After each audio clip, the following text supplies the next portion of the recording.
नमस्कार। कानपुर से कुसुम सिंह अविचल उपस्थित हूँ श्री सत्य संदेश एक संकल्प साहित्यिक संस्था के फेसबुक पेज पर। अपना गरिमामयी प्रकल्प व्यक्तित्व की परिधि में व्यक्तित्व, कृति संग कृतिकार, संवाद संग साक्षात्कार।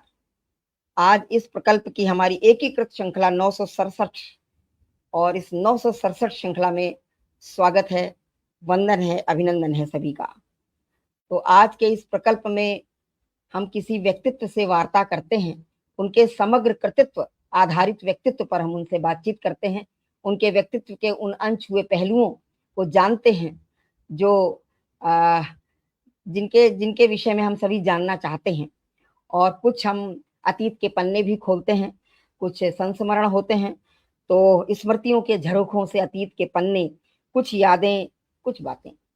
तो आज जिस व्यक्तित्व से वार्ता के लिए आज आप सभी से मिलवाने जा रही हूँ, वो उन व्यक्तित्व को अगर मैं कुछ शब्दों में परिभाषित करूं तो मैं कह सकती हूँ कि वो कुछ शब्दों में परिभाषित करती हूँ कि वो साहित्यिक रचना धर्मिता से चित्र संचालन, कला, सृजनशीलता तक और अभिकल्पना की सजीव चित्रकारी से दिग्दर्शन, क्रियान्वयन तक विचार निर्माता, कंटेंट क्रिएटर हैं और अवधारणा के रचयिता हैं, यानी कॉन्सेप्ट क्रिएटर भी हैं। वो वरिष्ठ साहित्यकार हैं, भाषाविद हैं, अनेक भाषाओं पर उनका अपना आधिपत्य है।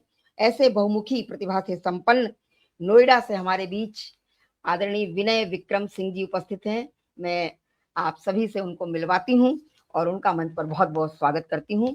आज आपके कृतित्व और आपके व्यक्तित्व के विषय में बातचीत करेंगे, हमारी वार्ता होगी, संवाद होगा, कुछ साक्षात्कार होंगे, कुछ संस्मरण होंगे और कुछ वर्तमान की बातें होंगी। तो हम सभी साहित्य मनीषी हैं, तो 4 पंक्तियां मां सरस्वती के चरणों में अर्पित करती हूँ और आपको फिर आमंत्रित करती हूँ कि हम कलम के हैं सिपाही, साधना अविचल करेंगे, दीप आशा के जलाकर प्रार्थना प्रतिपल करेंगे। तो ध्यान करके माँ को अपनी भावना की मंजरी में और अपने मन को पावन सुरसरित सा जल करेंगे, और अपने मन को पावन सुरसरित सा जल करेंगे। तो माँ सरस्वती का आशीर्वाद लेते हुए, मंच पर उनको विराजित करते हुए आज की इस संवाद कार्यक्रम का मैं प्रारंभ करती हूँ। तो सबसे पहले मैं विनय विक्रम जी को ही आमंत्रित करती हूँ कि वो सूक्ष्म में कुछ कहना चाहें इस कार्यक्रम के बारे में, या कुछ भी सूक्ष्म में कहें, इसके बाद अपनी हम वार्ता प्रारंभ करेंगे।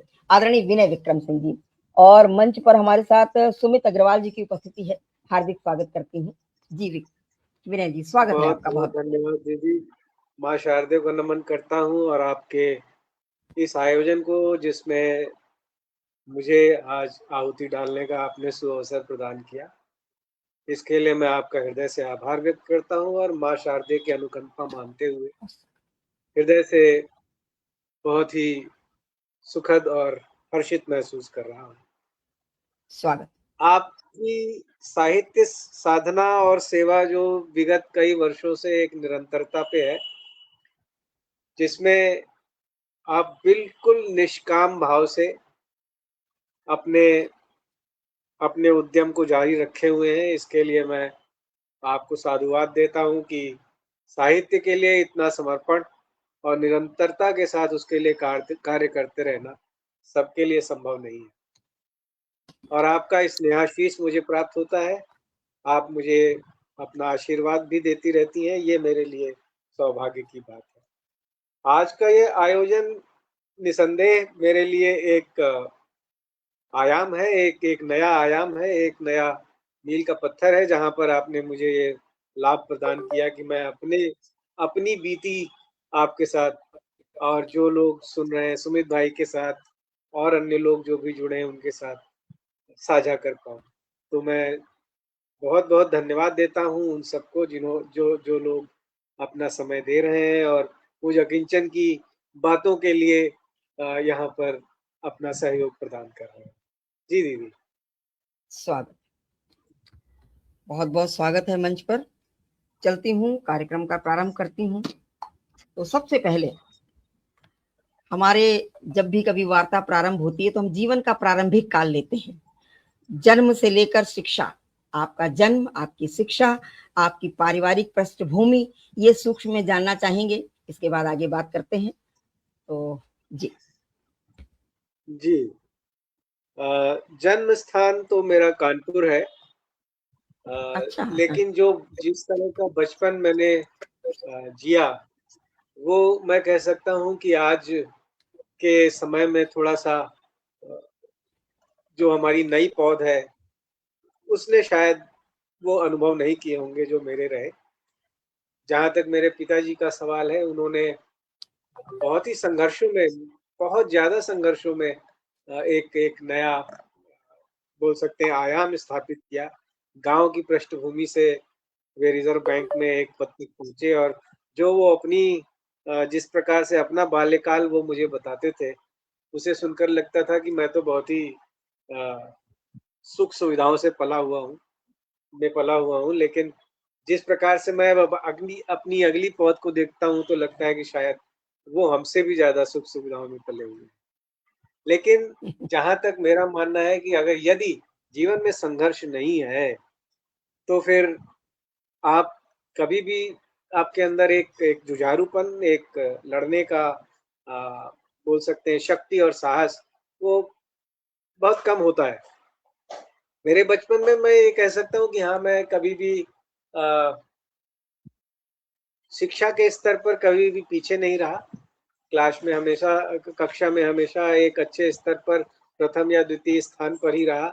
हमेशा पढ़ाई को प्राथमिकता दी, लेकिन साथ ही साथ मेरा जो अतिरिक्त गतिविधियाँ थी, वो भी उसी जोश-ओ-खरोश से चलती रहती थी। पेड़ों पे चढ़ना, जामुन तोड़ के खाना, आम बीन के लाना, नहर में कूद के नहाना, गाँव में खेत गोड़ना, धूप में लू में घूमते रहना, ऊसर में मिट्टी से खेलना, ये सारे काम मेरे अबाध गति से निरंतरता के साथ हुआ करते थे। तो मैं ये ज़रूर कहूँगा कि हर तरह से जीवन के जितने भी प्रारूप और जितने भी रंग थे, वो सब मुझे मेरे बचपन में देखने को मिले। और वाह। जो उसके बाद फिर जब अ, लक लक कानपुर से जब पिताजी का ट्रांसफ़र लखनऊ में हो गया, तो लखनऊ में घर बन गया, फिर लखनऊ में ही स्थायी निवास हो गया। वहाँ मैंने लखनऊ आर्ट्स कॉलेज 10th मैंने महाराजा अग्रसेन विद्यालय से किया और वहाँ पर एक बहुत ही रोचक घटना हुई थी कि पिताजी चूँकि कॉमर्स साइड से थे, तो वो चाहते थे कि मैं भी कॉमर्स में ही आगे जाऊँ, लेकिन अ, जब मैं 8th से लखनऊ आया, 8th मैंने गाँव से किया था, सरस्वती विद्या मंदिर से। वहाँ से जब यहाँ आया तब ये हो गया कि केकेसी और केकेबी में जो कॉमर्स साइड थी वो भर चुकी थी और साइंस साइड के लिए टेस्ट चल रहे थे, साइंस वो पापा मुझे दिलाना नहीं चाहते थे। तो उन्होंने मोती नगर में महाराजा अग्रसेन विद्यालय था, वहाँ पे आर्ट साइड में एडमिशन थे। तो वो कॉलेज केकेसी और केकेवी के हिसाब से ज़्यादा बेहतर माना जाता था। तो उन्होंने कहा नहीं ठीक है तुम वहाँ पर ही जाओ और उसमें ही एडमिशन लो और वहाँ पर मुझे आर्ट साइड में एडमिशन मिला, जो मैं कहूँगा कि वो एक तरह से विधि का विधान मैं उसको मान के चलता हूँ। वहाँ पर जो मेरे आर्ट टीचर थे, जिन्होंने मुझे आर्ट पढ़ाई 9th-10th में, जब मैंने 10th 74% मार्क्स से 3 विषयों में डिस्टिंक्शन के साथ उत्तीर्ण की, तो वहाँ पर अग्रवाल कॉलेज का ये था कि अगर आपके 70% से ऊपर है, तो आप फिर 11th में कॉमर्स आपको दे दी जाती है। लेकिन उस समय पापा ने जब बोला कि अब तुम कॉमर्स में स्विच हो जाओ, तब मेरे गुरुजी जो थे उन्होंने कहा कि नहीं ये कॉमर्स में नहीं जाएँगे और उन्होंने मेरा आर्ट्स कॉलेज का फॉर्म खरीदा, फिल अप किया और जाकर आर्ट्स कॉलेज का टेस्ट दिलाया, लखनऊ कला विश्वविद्यालय गोमती के बंदे के पास और उसमें मेरा सिलेक्शन हुआ। उसके बाद से जो मेरा जीवन कला क्षेत्र की तरफ चला गया, गणित क्षेत्र से अलग होकर, वो मैं कहूँगा कि मेरे लिए सबसे सुखद एक एक परिवर्तन था मेरे जीवन का। क्योंकि मुझे मैथ बिल्कुल पसंद नहीं रही कभी भी। लेकिन ये था कि हाँ, मैं हमेशा 60% फर्स्ट फर्स्ट डिवीजन के नंबर किसी तरह से खींच-तान करके ले ही आता था उसमें, बिना किसी कोचिंग और इसके। लेकिन मेरा वो कभी भी ये नहीं रहा कि मैं मैथ लेके आगे पढूँ। तो इसके लिए मैं अपने गुरुजी को आज भी धन्यवाद देता हूँ कि उन्होंने जो मेरा रास्ता निर्धारित किया, वो मेरे जीवन को आज भी फलीभूत और साकार कर रहा है। इसके लिए मैं उनको सदैव हृदय से नमन करता हूँ और धन्यवाद देता हूँ। आर्ट्स कॉलेज में ग्रेजुएशन होने के बाद फिर जैसे ही मेरा ये तब 5 साल का कोर्स हुआ करता था बीएफए। उसके बाद जब मैं पास आउट हुआ तब पिताजी का ट्रांसफ़र मुंबई हो गया था। तो क्योंकि कला क्षेत्र जो है वो उस समय मुंबई जो था वो एक मुख्य शहर माना जाता था जहाँ पर दिल्ली और मुंबई 2 क्षेत्र थे जहाँ पर इस विधा में अच्छा कार्य होता था। तो लोगों के कहने से और फिर पिताजी के वहाँ होने पर फिर मैं मुंबई पहुँच गया।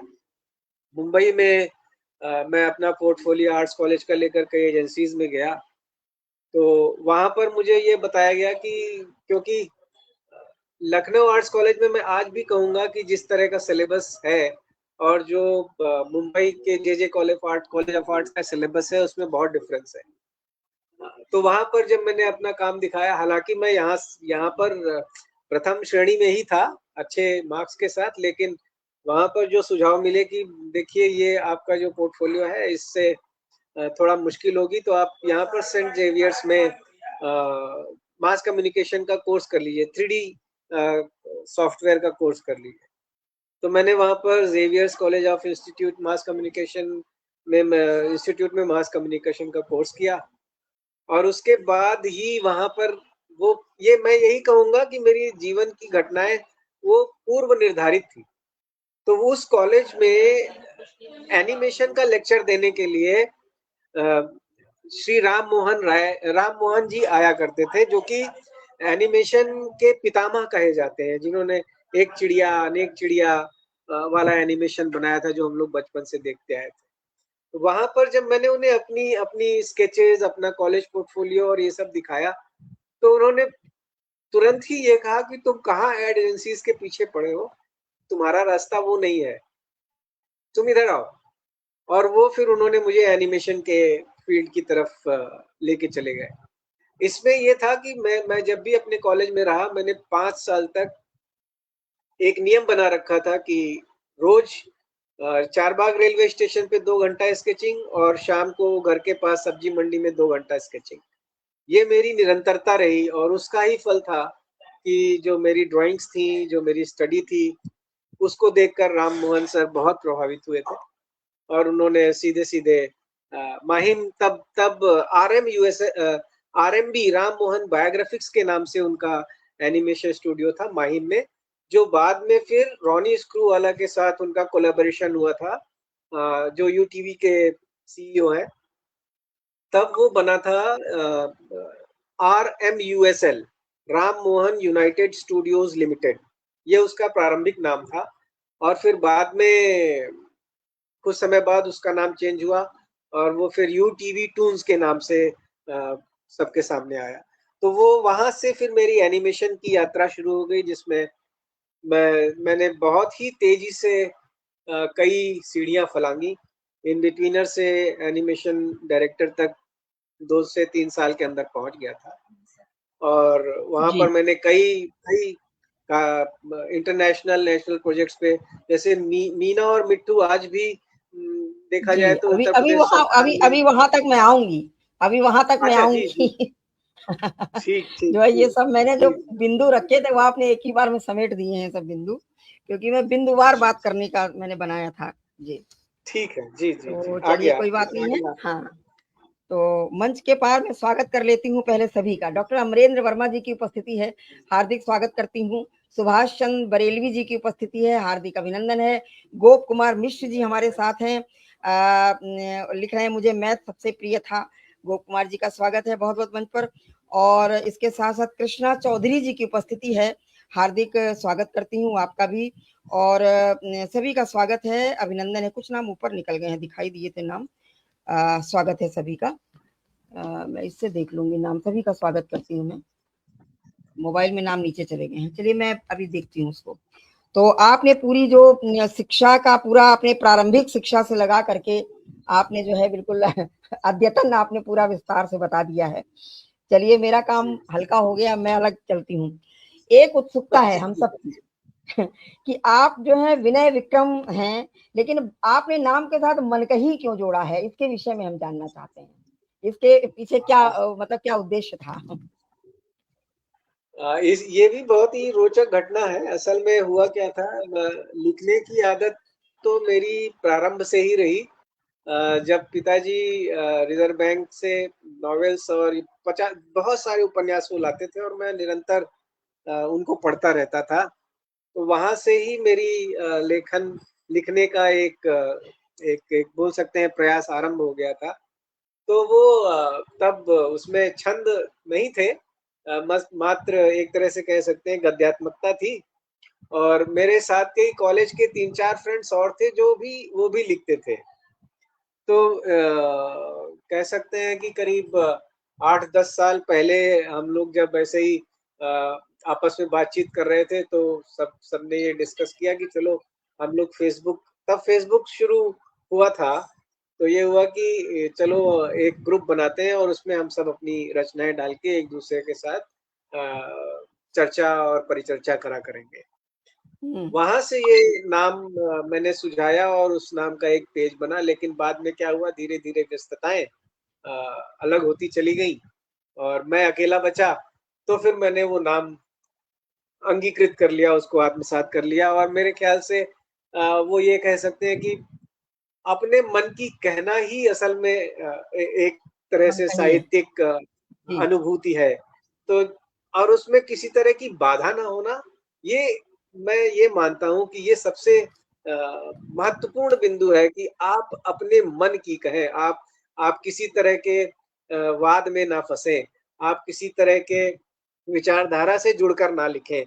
आपके मन में जो आ रहा है, वही आपका दर्पण साहित्यिक अनुभूति वही है जो बिना किसी बाधा, बिना किसी दबाव, बिना किसी उत्प्रेरणा जो आपकी सहज अभिव्यक्ति है, वही आपकी सम्मुख आनी चाहिए। तो फिर बाद में मैंने कहा हाँ, ये मन के ही मेरे हिसाब से सही हुँ। नाम है और उसको ही फिर मैंने अपना लिया और मन का ही मेरे साथ जुड़ गया। बिल्कुल, बड़ा रोचक है। मतलब मन की बात कहना माने मनकही। जी, बन गया। तो ये सब बड़े मतलब एक ये सब संयोग होते हैं, अचानक आपके मन में आया और आपने उसको अपने नाम के साथ जोड़ लिया। और मंच के पार हमारे जी, साथ जी। विनयशील चतुर्वेदी जी की उपस्थिति है। बहुत-बहुत स्वागत करती हूँ और आदरणीय उमेश चंद श्रीवास्तव जी हमारे साथ जुड़े हुए हैं। आपका भी बहुत-बहुत मंच पर स्वागत है। सभी का स्वागत है, अभिनंदन है सभी का। जो भी हमारे विनीता शर्मा जी जुड़ी हुई हैं, वरिष्ठ साहित्यकार हैं हमारी प्रणाम। हैदराबाद से। सादर प्रणाम करती हूँ। मंच बहुत पर सुंदर हार्दिक लिखती हैं, अभिनंदन। बहुत सुंदर। जी, तो स्वागत है सभी का।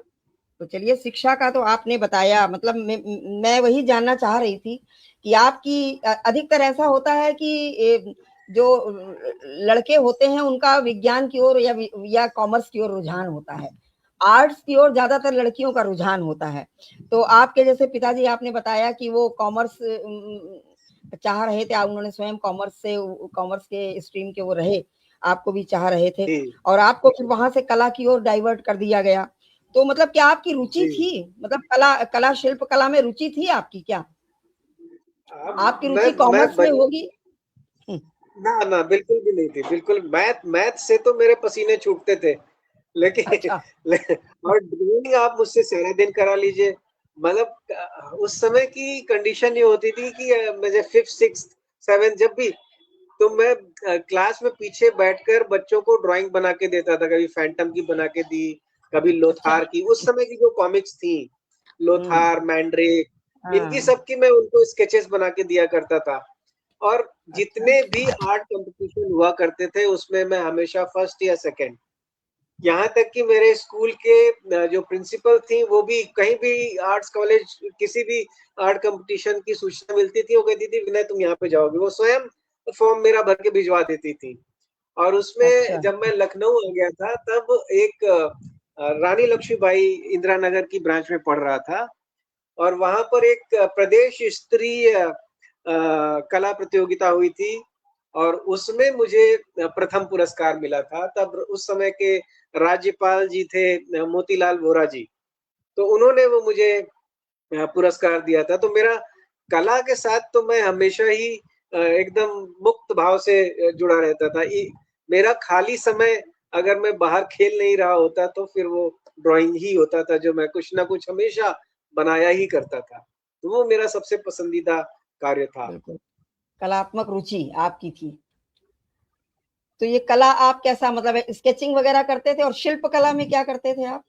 शिल्प में भी मतलब आप दोपहर का समय ये होता था जब मैं कानपुर में था, 5th 6th 7th 5th 6th तक वहाँ पर जब मैं रहा, तब हुँ, होता ये था कि दोपहर में लोग सोया करते थे।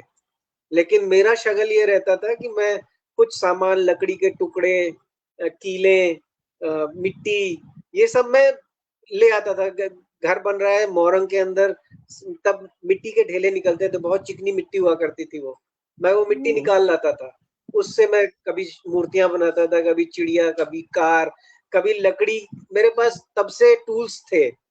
मैं काटने हुँ, छीलने के बहुत सारे टूल्स मैंने खुद ही बना रखे थे। हथौड़े से पीट के उनको जो जो सान देने वाला पत्थर है उस पे घिस के धार भी खुद ही देता था, और उनसे फिर कभी बोट बनाता था। जब बारिश होती थी तो मैं लकड़ी की बोट बनाकर उसमें बीच में झाड़ू की सीख से पतवार लगा के कागज की, और फिर हवा के साथ उसको तैरने देता था।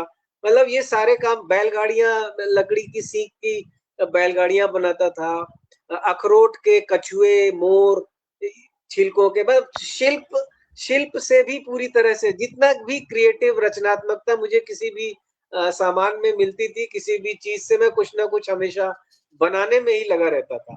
तो वो मेरा, यहाँ तक कि मेरे नीचे वाले जी, जो थे वो, उन्होंने घर पे आके शिकायत भी की थी कि भाई ये आपका लड़का दोपहर में सोने नहीं देता है, कुछ ना कुछ खटर पटर लगाया रहता है आंगन में, और हम लोग नीचे सो नहीं पाते।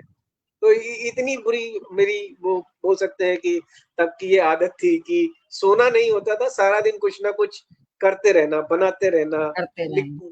क्रिएटिविटी, मतलब जिसे लगातार कहते चलता हैं ना, था। बच्चे के अंदर जब क्रिएटिविटी वो एक जन्मजात होती है, जैसे आपके अंदर जन्मजात थी। जी, और अन्यथा बिल्कुल। आर्ट्स की ओर रुझान लड़कों का कम ही होता है। तो लड़कों जी, का अधिकतर साइंस की ओर होता है या फिर कॉमर्स की ओर होता है। लेकिन आपका जो है, शुरू से ही आपके अंदर वो बीज थे बिल्कुल, तो वो बीज आगे उनको बिल्कुल जैसे अवसर मिला, तो वो बिल्कुल उनका अंकुरण होने लगा। जी। अच्छा, इससे सृजनशीलता बढ़ती है, मतलब क्रिएटिविटी एक ही हर किसी में नहीं होती है, क्योंकि हम कोई भी जी, विषय, कोई भी सब्जेक्ट हम मेहनत से पढ़ सकते हैं, लेकिन क्रिएटिविटी हम मेहनत से नहीं ला सकते हैं, वो तो अंदर ही होती है, बिल्कुल इनहिबिट जैसे कहती हैं। बहुत बढ़िया। और जी, इसको आपने फिर प्रोफेशन के रूप में भी आपने लिया, जैसा कि आप चीफ क्रिएटिव ऑफिसर हैं, animation art and games designing के आप हैं। और जी, सृजनशीलता का एक स्वस्थ सशक्त माध्यम है ये, जो कि आपने जी। प्रोफेशन के रूप में चुना। तो आपने ये जो था, आप जहाँ के चीफ क्रिएटिव ऑफिसर हैं, तो ये डिपार्टमेंट क्या कहीं और से या नोएडा में ही आपने ज्वाइन किया, कि कहीं और भी ज्वाइन किया था आपने? अ, जैसे आपने शिक्षा लखनऊ से ली, मुंबई से ली। जी। पहले आरंभ है इसका, वैसे तो मैं एडवर्टाइजिंग में जा रहा था, क्योंकि मेरा बीएफए कोर्स जो था वो अप्लाइड आर्ट से था, व्यावसायिक कला, कमर्शियल आर्ट से। तो मेरा हम्म। जो फोकस था यही कि मैं किसी एडवर्टाइजिंग एजेंसी में जाऊंगा। लेकिन जब मुंबई हम्म। में, जब मैं जेवियर्स में मास कम्युनिकेशन का कोर्स कर रहा था, तब आदरणीय राम मोहन जी वहां पर एनिमेशन के लेक्चर्स लेने आते थे। वो उन्होंने जब मेरी ड्राइंग्स और मेरी जितना भी काम था वो देखा, तब उन्होंने कहा नहीं, तुम एडवर्टाइजिंग के लिए नहीं बने हो, तुम्हारा पर्पस दूसरा है। वहां से उन्होंने मेरा जो जो एक डायरेक्शन था वो उन्होंने बदला। फिर वो मुझे ले गए माहिम ऑफिस में, तब आरएमबी राम मोहन बायोग्राफिक्स के नाम से वो हुआ करता था ऑफिस। वहां पर उन्होंने पहला सीन मुझे दिया था मीना और मिट्टू का, जिसमें राजू जो था वो चलते हुए जा रहा था। मीना और मिट्टू आज भी उत्तर प्रदेश में सर्व शिक्षा अभियान का मैस्केट है, और उसको अभी तक शिक्षा अभियान से जोड़कर रखा गया है। तो उसके मैंने कई सारे एपिसोड्स पे काम किया है। वहां पर उन्होंने जब राजू का सीन दिया तो मुझे एनिमेशन मालूम ही नहीं था, तब तो एनिमेशन एक तरह से ABCD भी किसी को नहीं पता था कि एनिमेशन होता कैसे। तो जब बिल्कुल उन्होंने वो इस सीन समय ये दिया चल तो रहा है, लेकिन हाँ उस समय तो नहीं था। बिल्कुल किसी नया को नहीं मालूम इंट्रोड्यूस था। हुआ होगा, लोग ज्यादा। बहुत कम लोग जानते थे कि एनिमेशन कैसे होता है, किस तरह। कुछ बहुत ही चुनिंदा लोग थे जो ये काम कर रहे थे। मुश्किल से बोलेंगे राम मोहन बायोग्राफिक्स में उस समय करीब 20 आर्टिस्ट थे केवल। तो जब मैंने वो ड्राइंग्स की और बाद में सीन को फ्लिप किया तो राजू का पूरा मूवमेंट था, वो चल रहा था। मैंने कहा अरे ड्राइंग्स चल सकती हैं। अभी तक तो खाली एक ड्राइंग बनाते थे, स्टैटिक रहती थी, लेकिन जब चलते हुए देखा तब मुझे लगा कि हाँ यही है जो मुझे करना है। और फिर उसके बाद से मैं फिर एनिमेशन में ही। और वो जो समय था एक्चुअली उस समय ही जापान के साथ राम मोहन सर ने रामायण बनाई थी तब। और उस समय जो एनिमेटेड वाली, मैनुअल कैमरा था। जी जी जी। वो एक जापान के एनिमेटेड साथ रामायण बनी थी, हाँ कोलैबोरेशन। जी। हाँ हाँ, वो उस समय हुआ था, उसी समय की वो घटना है। तो दशरथ जी करके उनके ऑफिस का एक प्यून था जो जिसने कि वो कैमरा सीखा था जिस पर एक एक शीट को एक्सपोज किया जाता था और बाद में फिर उसको रन करके पूरी फिल्म बनती थी। तो वो हैंड ड्रॉन एनिमेशन का पीरियड था जिसमें हर सेल को हाथ से रंगा जाता था, हर ड्राइंग हाथ से बनती थी और फिर वो एक एक फ्रेम शूट करके कैमरा पर उसकी मूवीज जनरेट होती थी। तो वो एकदम बोल सकते हैं सेल एनिमेशन एक गोल्डन पीरियड है जो एनिमेशन आर्ट के लिए ऐसा समय था। लेकिन अब क्योंकि सारी चीजें बदल गई हैं, अब सॉफ्टवेयर्स आ गए हैं, अब 3D एनिमेशन हो गया है। लेकिन जो आर्ट फॉर्म थी, एक एक एनिमेशन को एज एन आर्ट फॉर्म उस समय अगर देखा जाए तो जो उसका एक्चुअल रूप था, हम उस समय बहुत स्टडी करते थे। हम लाइव स्केचेस करते थे, जाकर एनाटॉमी सीखते थे, पोजेस सीखते थे, जेस्चर ड्राइंग क्या है। बहुत मतलब वो एक अलग अलग फील्ड है। और उसको हम ये कह सकते हैं कि एक एक एनिमेशन आर्टिस्ट के पास एक्टिंग का नॉलेज होना चाहिए, उसके पास राइटिंग एबिलिटी है तो वो भी प्लस है, उसके पास स्पीड होनी चाहिए, उसके पास लाइफ को समझने के लिए पोजेस या इमोशंस किस पोज से कैसे जनरेट होता है, वो बॉडी लैंग्वेज का एक नॉलेज उसको होना चाहिए, उसको बिल्कुल एक्सप्रेशंस में टाइमिंग किस तरह से जनरेट करते हैं। फेस फेस पे एक्सप्रेशन आ रहे हैं तो उसका एक एक्सप्रेशन से दूसरे एक्सप्रेशन में ट्रांजिशन अगर हो रहा है तो वो कितने टाइम में होना चाहिए। मतलब स्टेजिंग क्या होगी, जैसे अब आजकल नाटक होते हैं, मंचन।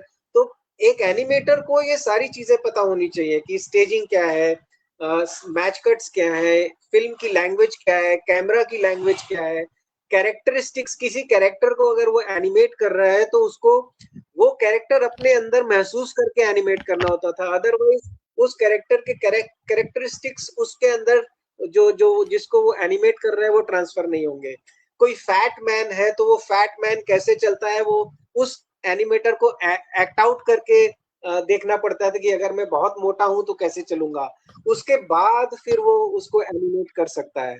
कोई पतला है, जी कोई बिल्कुल फास्ट बर्ड है, इवन स्पैरो है अगर तो स्पैरो का बिल्कुल। मूवमेंट कैसा है। जी वहीं पर बिल्कुल एक हॉक है तो हॉक का मूवमेंट कैसा होता है। तो उसको पूरी लाइफ के साथ अपने एक्सपीरियंसेस, अपने आर्ट को जोड़ना होता है। वो केवल ये नहीं होता कि बाकी में जैसे कोई मैथमेटिशियन है तो वो मैथ लगाता जा रहा है, लेकिन एक एनिमेटर के लिए उसको उस मूवी एक तरह से कहेंगे फिल्म से जुड़े हर हर पार्ट पर उसको नॉलेज होना जरूरी है। अदरवाइज एक बिल्कुल एनिमेशन फिल्म बनाना इतना इतना आसान बिल्कुल। उसको नहीं माना आप जाता। जो है चीफ क्रिएटिव ऑफिसर रहे हैं आप इस जी animation arts and games designing में, तो निसंदेह जो इतना आपने पूरा जो है अपने उसका एक प्रोफेशन का एक हमें एक वानगी प्रस्तुत की है कि किस तरह से ये लोगों को समझाया जाता है, स्टूडेंट्स को कैसे बताया जाता है। तो निसंदेह ये एक जो है जो भी चीफ क्रिएटिव ऑफिसर जो भी एक जिम्मेदार होता है उसको ये सब चीजें क्लियर होनी चाहिए, तभी वो विद्यार्थियों को बता सकता है। बिल्कुल आपने बिल्कुल बिल्कुल। गहराई से पूरी अपनी इसकी बात कही है कि किस तरह स्टूडेंट्स को कैसे कैसे गाइड करना होता है। चलिए ये तो हो गई आपकी सृजनशीलता, क्रिएटिविटी। अब चलते हैं रचना धर्मिता की ओर। जी तो सृजनशीलता और रचना धर्मिता दोनों आपके व्यक्तित्व में मैंने देखे हैं। तो अब चलती हूँ रचना धर्मिता की बात करती हूँ। इसके साथ साथ आपने जो साहित्य की ओर आपका जो रुख हुआ है, और निसंदेह साहित्य ऐसा नहीं है, आपका लेखन शिल्प की दृष्टि से ही बिल्कुल कसा हुआ है, जैसा हम सुनते हैं आपको। और इसके साथ साथ आपकी जो लेखन शैली है, जो आपका शब्द चयन है, जो भाषा सौष्ठव है, और ये सब बिल्कुल जो है, और व्याकरणिक दृष्टि से और वर्णिक दृष्टि से बिल्कुल परफेक्ट है आपका। जैसा कि हम आपको बहुत बार आपका जो है सुनने का अवसर मिला है, मेरे मंच पर भी और अन्य मंच पर भी। तो ये आपका जो है, ये सृजनशीलता के साथ साथ रचना धर्मिता के लिए तो बड़ा धैर्य, सृजनशीलता बिल्कुल इंस्टेंट है, उसके लिए आपको एफर्ट नहीं करना है, आपके अंदर आ जाती है क्रिएटिविटी, वो ऑटोमेटिक। देखिए, आप जो आपने जो अपना वृतांत बताया है, उसमें आपसे किसी ने कहा नहीं कि आप मिट्टी का घर बना लो, आप ये कर लो, लकड़ी को तोड़ के ये बना लो, ये अपने आप अंदर से आपको हुआ। तो ये होती है जो स्वाभाविक रूप से हो, तो ये तो आपकी सृजनशीलता थी। लेकिन रचना धर्मिता के लिए बड़ी साधना की आवश्यकता होती है, बड़े अध्ययन की आवश्यकता होती है, बड़े धैर्य की आवश्यकता होती है, वो इंस्टेंट नहीं हो सकता है। तो ये किस तरह दोनों कॉम्बिनेशन बिल्कुल एक धैर्य वाला है और एक त्वरित वाला है, तो दोनों में कैसे आप सामंजस्य बैठा पाते हैं, और कैसे इतने आपने रचना धर्मिता भी आपने उसी तरीके से विकसित की है अपने अंदर, जैसे कि माँ सरस्वती ने आपके अंदर सृजनशीलता विकसित की है। तो इसके विषय में आप बताएं, मतलब सूक्ष्म में। जी जी, इसमें मैं इसको इस तरह से देखता हूँ कि कोई भी ऐसी ऐसी विधा जो रचनात्मकता के साथ जुड़ी है, वो हमेशा आपके अंदर एक जिज्ञासु प्रवृत्ति तो जगाएगी ही, बनाए रखेगी। साथ ही साथ उसमें सबसे जो जरूरी चीज है, वो है आलोचना। आप दूसरे आर्टिस्ट से बेहतर तभी हो सकते हैं जब आप उसकी जो कला है उससे बेहतर बनाने के लिए अपनी कला में क्या खामियां हैं उनको जान सके और उनको इम्प्रोवाइज कर सके। यही चीज रचनात्मकता में भी है। हर कला क्षेत्र जो मैंने एनिमेशन में सीखा, वहां पर मेरा जो जो या बोल सकते हैं कि एक इनबिल्ट नेचर हो गया कि कोई भी चीज अगर आप देख रहे हैं तो उसके छोटे से छोटे बिंदु की तरफ भी निगाह आपकी रहनी चाहिए और मोटे से मोटे बिंदु की तरफ भी निगाह रहनी चाहिए। आप किसी से बेहतर तभी हो सकते हैं जब आप उसके अंदर के गुण और उसके अंदर की खामियों का आकलन करने में सही तर्कशीलता का प्रयोग करते हैं। तो मेरा ये एक तरह से कह सकते हैं कि जब मैं एनिमेशन में था, जूनियर आर्टिस्ट था, तब मैं जो सीनियर थे, अपना काम खत्म करने के बाद मैं उनकी टेबल के पीछे उनको काम करते हुए जाकर देखता था, वो किस तरह से काम करते हैं, उनकी लाइंस, उनकी ड्राइंग का फ्लो उनके मस्तिष्क में किस तरह से उत्पन्न हो रहा है। हर आदमी की राइटिंग अलग है, हर आदमी की ड्राइंग अलग है, तो जो फ्लो है वो एक मानसिक स्थिति के ऊपर निर्भर करता है। आप किस मानसिक स्थिति से अपने हाथ को मूव कर रहे हैं। किसी की ड्राइंग स्टिफ होती है, किसी की ड्राइंग लूज होती है, किसी की ड्राइंग बहुत स्मूथ होती है, किसी की राइटिंग अच्छी होती है, किसी की बहुत खराब होती है, किसी की उबड़ खाबड़ होती है। तो मैंने ग्राफोलॉजी भी पढ़ी और ग्राफोलॉजी का एक तरह से संबंध ड्राइंग से भी उसी तरह से होता है। आपके हस्ताक्षर आपके व्यक्तित्व को बताते हैं। जिस तरह का हस्ताक्षर आप कर रहे हैं वह आपके जीवन के कई छुपे हुए पहलुओं को बता सकता है। तो मैंने वो भी पढ़ा और उसको भी देखा। इसी तरह से जब आप रचनात्मकता या आप लेखन में आते हैं तो वहां पर भी इन्हीं बिंदुओं का इस्तेमाल है। एनिमेशन में जो मुझे एक बेसिक नियम दिया था वो ये था कि what, where, why, when, how. आपको कोई भी काम करने से पहले ये 5 क्वेश्चंस पूछने हैं अपने आप से, उस काम से रिलेटेड। जब आप उस काम के रिलेटेड इन 5 क्वेश्चंस के आंसर्स अगर ढूंढ लेते हैं तो आपके काम में कोई भी मिस्टेक निकाल नहीं सकता। और ये मैंने अनुभूत किया है और मैंने अच्छी तरह से इस नियम को अपने अंदर तभी ढाल लिया था कि मैं कोई काम करने जा रहा हूं तो उससे पहले, काम शुरू करने से पहले इन 5 क्वेश्चंस के उत्तर मेरे पास अवश्य होने चाहिए, तभी मैं उस बारे में क्या होना है, क्या नहीं होना है, वो अच्छे से समझ सकता हूँ।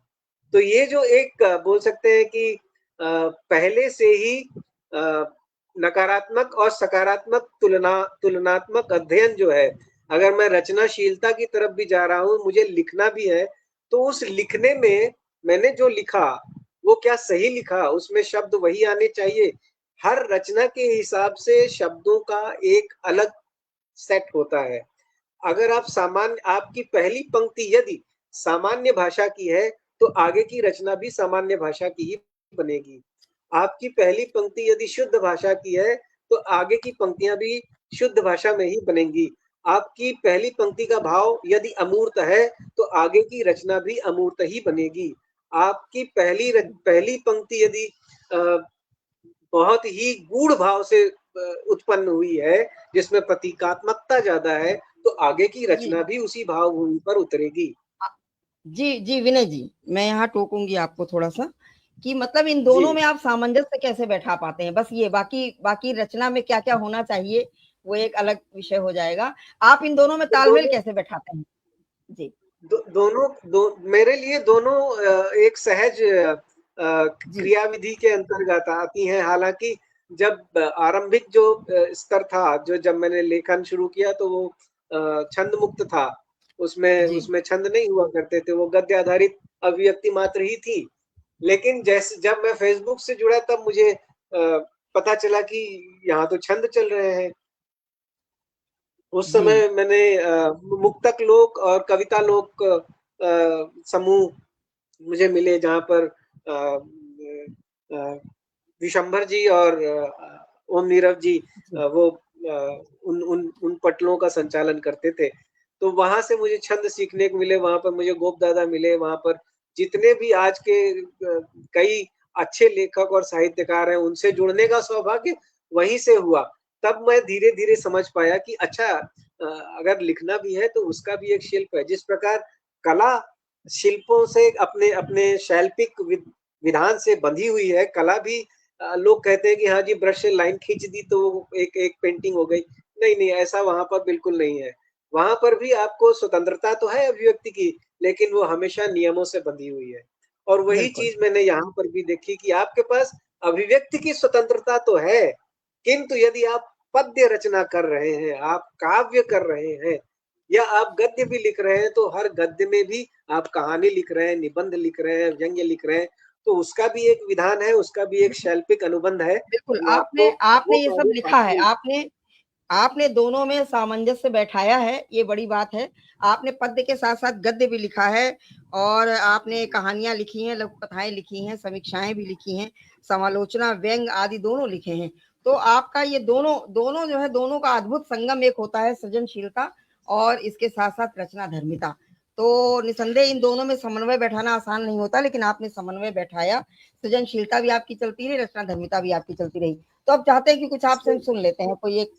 जी अब उसका इसमें जो है। एक बात और जोड़ देता हूँ दीदी। दरअसल एक बहुत बढ़िया, एक सबसे फर्स्ट कॉलेज के फर्स्ट ईयर में एक लेसन मिला था हमें। जो हमारे भातखंडे सर हैं, वो अब नहीं रहे, लेकिन फर्स्ट ईयर की कंपोजिशन क्लास उन्होंने ही ली थी हमारी। और उसमें वो उनका कहना ये रहता था कि ये तुम्हारे पास एक ट्रायंगल है, एक हाफ सर्कल है, एक रेक्टेंगल है और एक एक स्क्वायर है। इसका कंपोजिशन बना के ले आओ।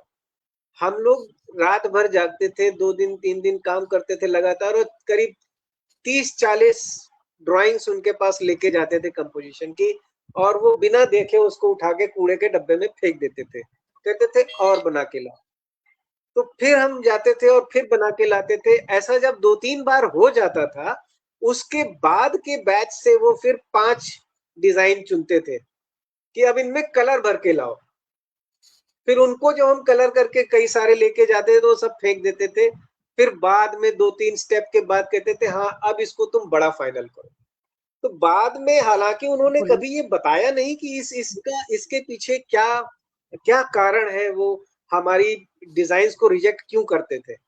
जब समय के साथ अनुभव आया, तब पता चला कि असल में रचनात्मकता जो है, वो हमारे जो हमारा आम जीवन है उसके साथ प्रभावित होती है। हम कहीं भी जा रहे हैं तो हमें कलर दिखते हैं, टेक्सचर दिखते हैं, आकार दिखते हैं और हम वहीं से वो इन्फॉर्मेशन अपने अंदर एक्वायर करते हैं। जी, बिल्कुल। वो जो तो ये इन्फॉर्मेशन है आपके यहाँ तक कि संस्मरण है हम जीवन के, ये जीवन के जी, संस्मरण हैं आपके, जो आप हमसे साझा कर रहे हैं। जी, जी।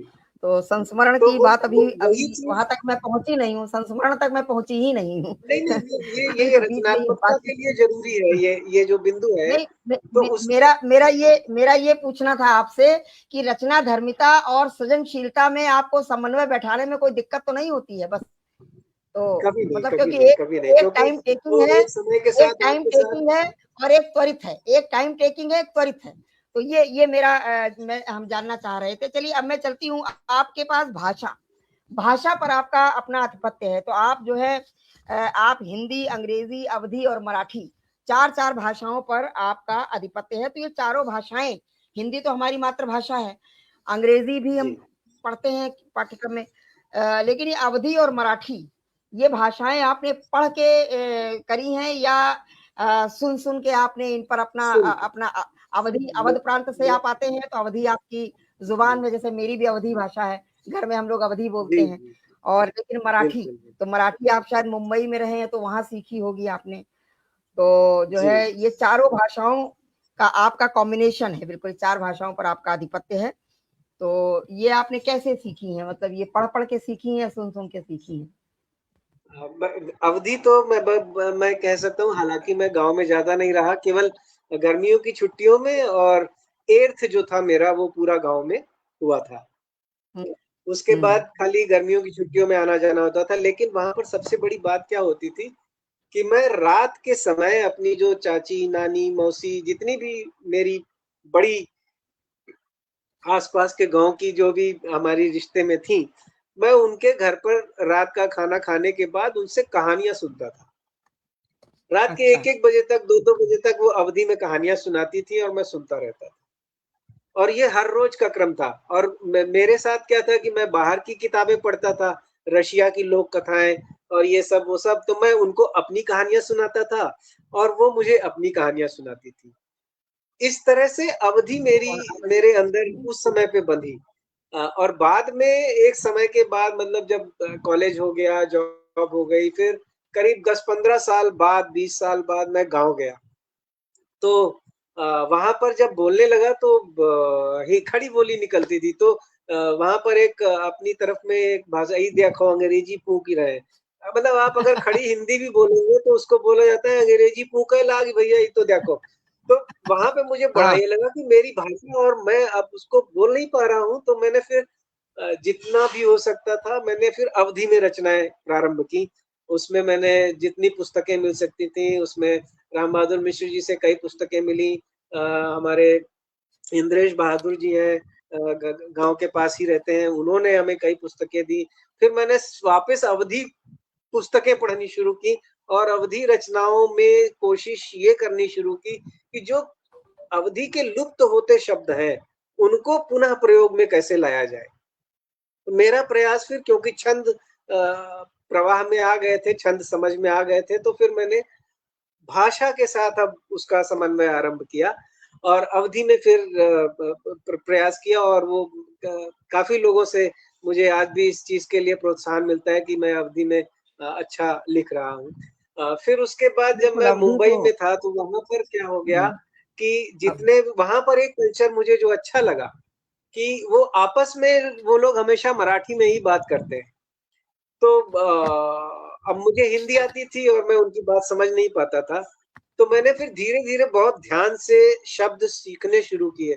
या, आपण चलूया, तू काय करतोयस? काय झाला? इस तरह से 2-3, 2-3, 2-3 शब्द करते-करते फिर धीरे-धीरे मुझे पूरी मराठी समझ में आने लगी। जब वो मराठी सुन-सुन समझ कर। में आने लगी तो फिर मैंने न्यूज़पेपर जो होते थे, कभी कोई कुछ वड़ा पाव बाँध कर में लपेट के लाया तो मैं वो पेपर लेके उसके 1-2 कॉलम मराठी के वो पढ़ने लगा। धीरे-धीरे लिपि भी मराठी की जब बोलने के साथ जुड़ गई तो वो भी समझ में आने लगी। फिर बाद में हुँ, धीरे-धीरे मैं बोलने लगा, उनसे मराठी में भी बात करने लगा। और जब एक बार फिर मैं उसमें होता ये था कि हम लोग कभी आउटिंग पे जाते थे तो मराठी गाने गाए जाते थे। चांदण्यात फिरताना माझ्या धरलास बिल्कुल। हाथ का, हृदयनाथ मंगेशकर के बहुत सुंदर सुंदर गाने हैं। तो वो उनके साथ गाने लगा, सुनने वातावरण लगा। जी, बिल्कुल आपको जी, जी माहौल जी, भी मिल गया। तो वहां से अब आपने सुना, वहां से फिर सुनकर, मुझे मराठी पढ़कर जी, माहौल से आपको आया ये, बिल्कुल। आई। तो आपके 4 भाषाओं का आपको जो है आप पर आपको अपना उस पर अपना अधिकार है। और अवधी में तो खैर हमारी जो है हमारी बिल्कुल ओरिजिन है हमारा अवध अवध प्रांत का। जी आपने बिल्कुल। संपादन कार्य भी किया है और अवधी बयार जो अवधी गीत संग्रह का आपने सह संपादन किया है और मुट्ठी के सीत काव्य संग्रह का संपादन भी आपने किया है। तो संपादन के कार्य में कोई अड़चन, कोई दिक्कत तो नहीं आई आपको? आराम से हो गया? उसमें रचनाएं छांटनी होती हैं या क्या? नहीं सूक्ष्म नहीं, में बताइए। बिल्कुल आराम से बहुत बहुत बात बिल्कुल करते हैं। आराम से नहीं होता है। सूक्ष्म में। जब जब पहली बार जब पीडीएफ होती है कि हाँ जी ये रचनाएं कंपाइल हो गई, पेज सेटअप हो गया है, अब आप चेक कर लीजिए, तो आप यकीन नहीं मानेंगी कि कई बार तो शब्दों में त्रुटियां होती हैं। कई बार जो कथ्य है, कथ्य के हिसाब से व्याकरण में भी पंक्ति के व्याकरण में गलतियां होती हैं। उसके अलावा कभी कभार रचनाओं के अंदर जो कथन है, कथन के हिसाब से जो जो जिस तरह से पंक्ति को बुनना चाहिए था, जिस तरह से छंद उसके अंदर प्रवाहित होना चाहिए था, वो भी नहीं रहता है। तो मतलब एक कई मतलब ये हुआ है कि वो पीडीएफ पे कम से कम 3-4 बार लाल निशान करके भेजे गए, वो वहां से करेक्ट होके आए और उसके बाद फिर कहीं जाकर वो शुद्ध रूप में बिल्कुल। छपी। तो बहुत ही बिल्कुल कठिन दिक्कतें कार्य होती है हैं, संपादन। संपादन कार्य कठिन कार्य है और वो भी कठिन आपने कार्य किया है है। जी। तो कोई जी। एक रचना सुना दीजिए, इसके बाद आगे बातचीत करेंगे। कोई रचना, किसी गीत का एक बंद या जो भी आप चाहें, एक मुक्तक या कुछ भी। एक दो दोहे सुना देता हूँ अवधि के। जी, जी। और स्वागत, स्वागत। और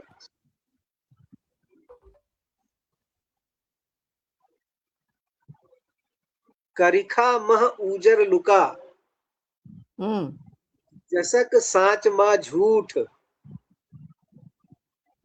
और जसक मरा मह राम गुण, हंसा चुनत अनूठ। और नी एक और सुनिएगा कि पाथर जीवय श्वास लय, हुँ। और बरय दीप बिनु तेल, और अघट बढ़ौतय घट घटय, यह बिरलन कै खेल। तो इसमें वाह! मेरा जो पढ़ने का एक समय था मेरा, जिसमें मैंने बहुत पढ़ा था। उस समय कबीर जी को बहुत पढ़ा मैंने। तो उनको उनका जो जो दर्शन है, और फिर बाद में क्योंकि मेरे पिताजी जो थे वो योग धर्मिता की तरफ थे, उन्होंने महावीर बाबा की गुरु परंपरा से आए हुए लाहिड़ी महाशय से दीक्षा ली थी।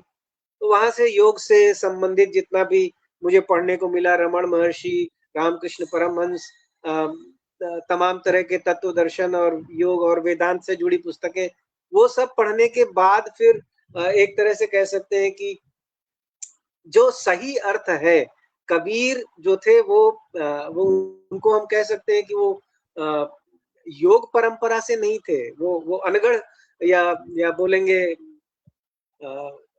हठ हठ योग वाली परंपरा से उन्होंने योग का अभ्यास किया, उन्होंने उस तत्व का दर्शन किया। तो वो वहां से तभी हम समझ पाते हैं जब जब हम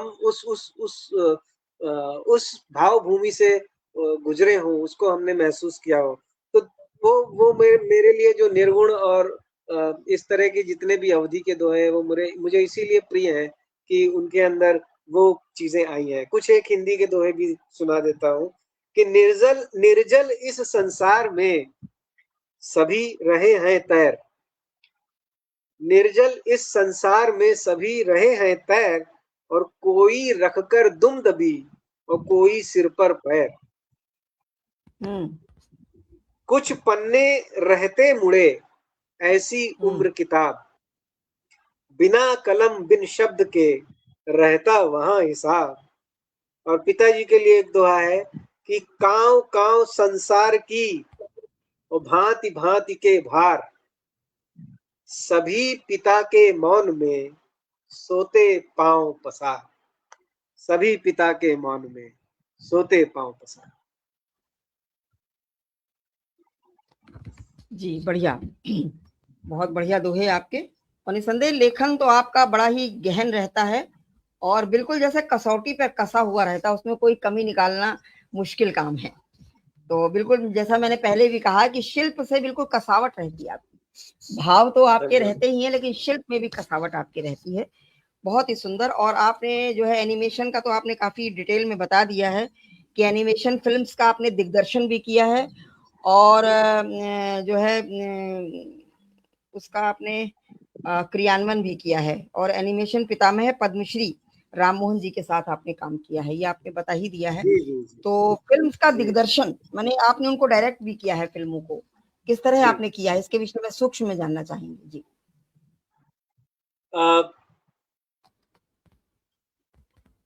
जो फिल्म है उस वो दो मुख्यतः दो स्टेजेस में बटी होती है। एक होता है प्री प्रोडक्शन, एक होता है पोस्ट प्रोडक्शन, और इनके बीच में आता है प्रोडक्शन। तो जो प्री प्रोडक्शन पार्ट होता है वो आपका हमेशा किसी भी फिल्म को बनाने के लिए उसमें कौन कौन सी स्टेजेस आएंगी, कहाँ कहाँ पर किस चीज का प्रयोग होगा, वो प्री प्रोडक्शन में पूरा कर लिया जाता है। वहां पर आपको साउंड ट्रैक हो सकता है, वहां पे आपका स्टोरी बोर्ड हो सकता है, वहाँ एनिमेटिक हो सकते हैं, वहां पर स्क्रिप्ट राइटिंग हो सकती है, वहां पर आपका स्क्रीन प्ले भी आता है, वहां पर आपके कैमरा, लाइट, स्टेजिंग, जो भी आपको जो आपको लोकेशन चाहिए वो सब आप वहां पर डिफाइन करते हैं।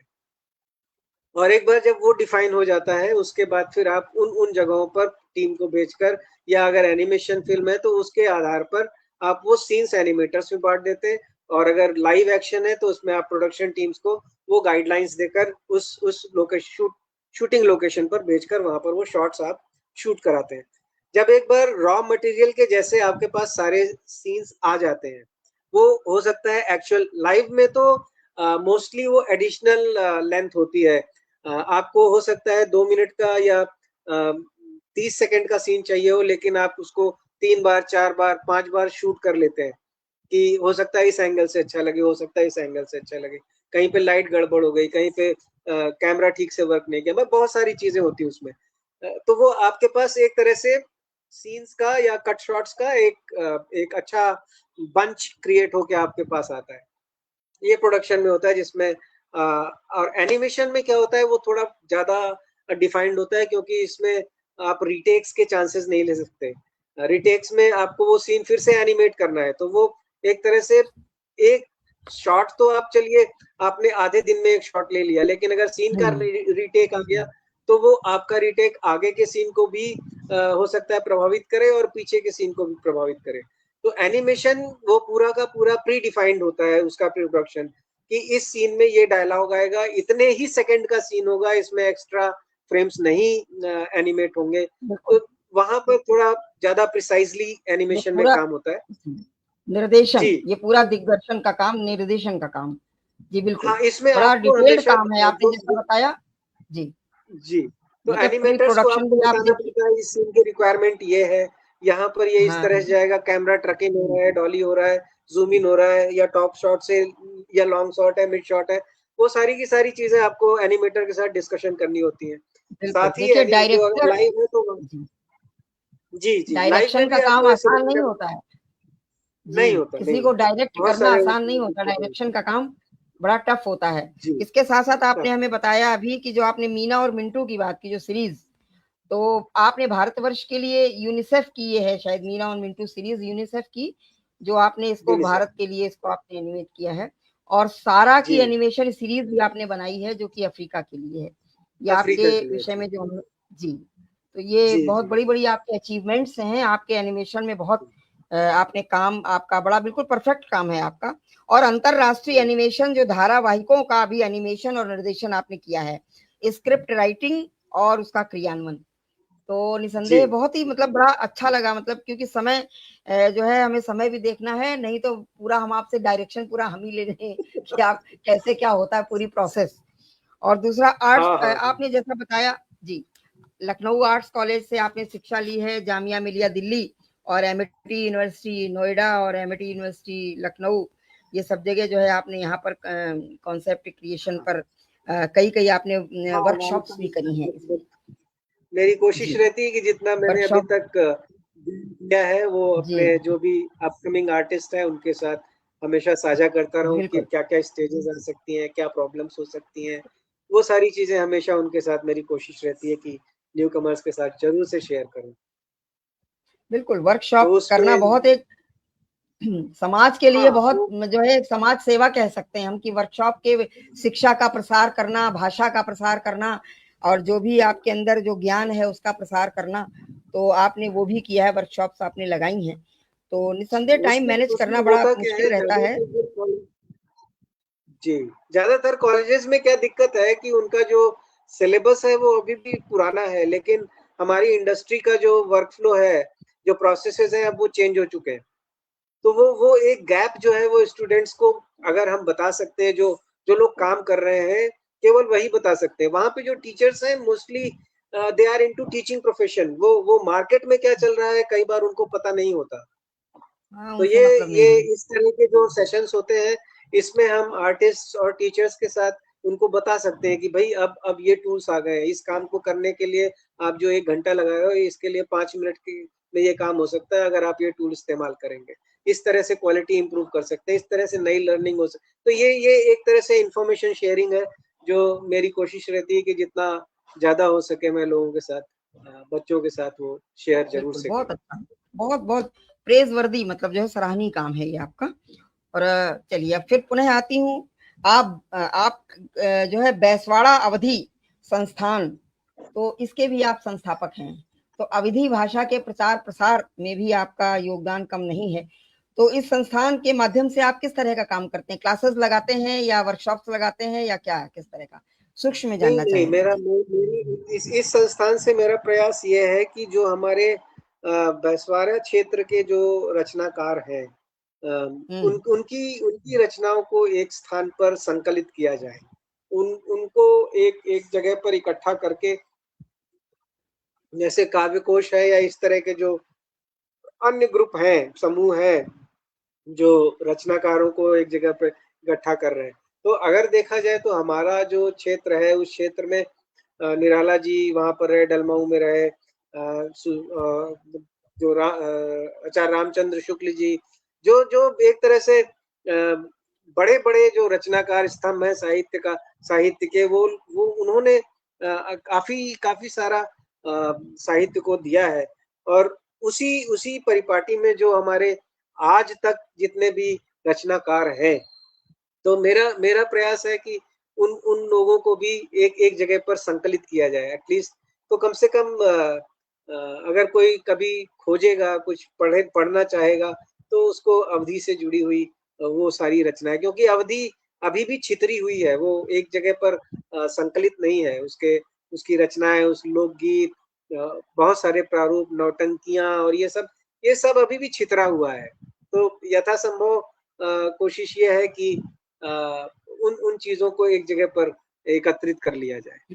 बहुत सुंदर, बहुत सुंदर है। और हमारी जो परंपराएं हैं, हमारी जो आंचलिक भाषाएं हैं, इनका कहीं ना कहीं जो है हम देखते हैं इनके प्रति उदासीनता देखते हैं। तो आपका भी ये सराहनीय कदम है, क्योंकि जो है इसमें लोकगीत जो होते हैं, जो हमारे बिल्कुल पारंपरिक होते हैं, तो वो संस्कृति भी कहीं ना कहीं विलुप्त होने की कगार पर है।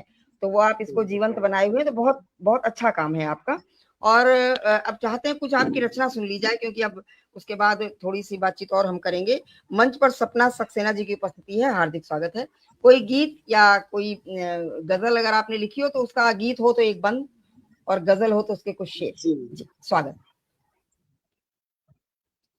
सभी की उपस्थिति है, सभी की बराबर टिप्पणियां मिल रही हैं। जी, स्वागत है। अच्छा, सभी का आभार है, बहुत बहुत धन्यवाद है। हृदय से आभार व्यक्त करता हूँ। एक नवगीत सुना देता हूँ, उसके गोप कुमार जी की बड़ी रोचक टिप्पणियां हैं, आप बाद में पढ़ेंगे। सभी पिता के मौन में होते पैर पसार, तो ये लिख रहे हैं और वाह वाह कर रहे हैं। चलिए, गोप जी बड़े वरिष्ठ रचनाकार हैं, जी, स्वागत है विनय जी बहुत बहुत आपका। बड़े और बहुत ही उनका जो ज्ञान क्षेत्र है वो हमेशा मेरे लिए एक तरह से समुद्र के जैसा है और मुझे सौभाग्य जी, ये मिलता है कि वो मेरे साथ अपने विचारों को साझा करते हैं और मुझे बहुत कुछ डुबकियां लगाने का अवसर मिलता है। मैं वो ये मौका मैं छोड़ता नहीं हूँ जब भी वो मुझे ये अवसर देते हैं तो बड़ा जी। सरोवर सूना सूना हंस फंसे हैं ताल में और खिले हुँ, कुमुदनी महके कैसे मछुआरों के जाल में।